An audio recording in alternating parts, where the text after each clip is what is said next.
दिवाणची गादी तर केली, पण त्याच्यावरचे कवर अजून ऑनलाईन मागवायचे आहेत. परवा थोडंसं सर्च करून बघितलं, पण ते काय मला त्यातलं आवडायला नाही, मग तसंच ठेवलं. बघते आता कधी वेळ भेटेल तेव्हा मागवणार. तोपर्यंत इथं माझ्या बेडवरच्या गादीवरचं बेडशीट मी अंथरायचं ठरवलं होतं. त्यामुळे ते मी आयडिया काय केली, त्या बेडशीटला घडी घातली आणि ते छोटं केलं आणि असं अंथरून घेतलं.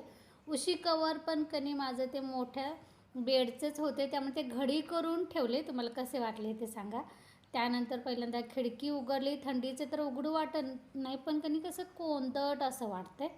तर ते झाल्यानंतर परत हॉल वगैरे सगळं झाडून घेतलं. किचन झाडून घेतलेलं आहे, पण तिथं साखरेची पिशवी दिली जी गावाकडनं दिली होती. मग साखर पण डब्यात भरून घेतली आणि किचन ट्रॉलीज पण कधी घाण झालेलं दिसलं. मग ज्यावेळी मला असं जेवणाची गडबड नसते, सुट्टी असते ना, त्यावेळी मग मी हे अशी कामं करायला घेते. तर म्हटलं आज किचन ट्रॉलीज जरासं पुसून घ्यायचं. मग माझ्याकडं क्लीनर नव्हतं, त्यामुळे मी काय केलं, भांड्याच्या घासणीनंच पहिल्यांदा घासून घेतलं. त्यानंतर ओल्या कापडानं, कापड म्हणजे माझा जुना झालेला टॉवेल होता, त्यानंच कधी कॉटनच्या कपड्यानं ते पुसून घेतलं. मग तोपर्यंत तिथं मिक्सर पण माझा असं डोळा उघडणं झालेला, एवढं ते रापलेलं होतं.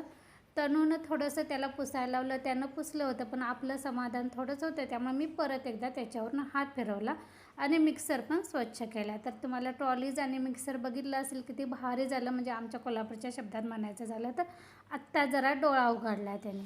काल बेसनचं पीठ करून ठेवलं होतं, म्हटलं ते आता मी सगळंच आता आवरते, तर ते पण कणी बरणीमध्ये भरून घ्यायचं.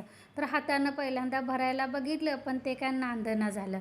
मग ते आपली आमटीची मोठी पळी असते की नाही, त्यानं भरायचं ठरवलं होतं.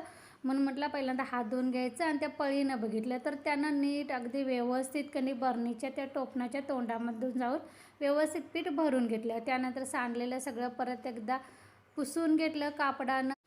मग ते गिरणीचं भांडं वगैरे धुवायला बेसिनमध्ये ठेवलं आणि पहिल्यांदा सगळं खाली पीठ सांडलेलं ते झाडून घेतलं आणि बाकीचं घर पण झाडायचं होतं, ते पण सगळं आवरून घेतलं. चला तर ताईनं ह्यासोबतच आजचा मिनी व्लॉग मी इथंच बंद करते. पुन्हा भेटू नवीन व्लॉगमध्ये. तोपर्यंत धन्यवाद.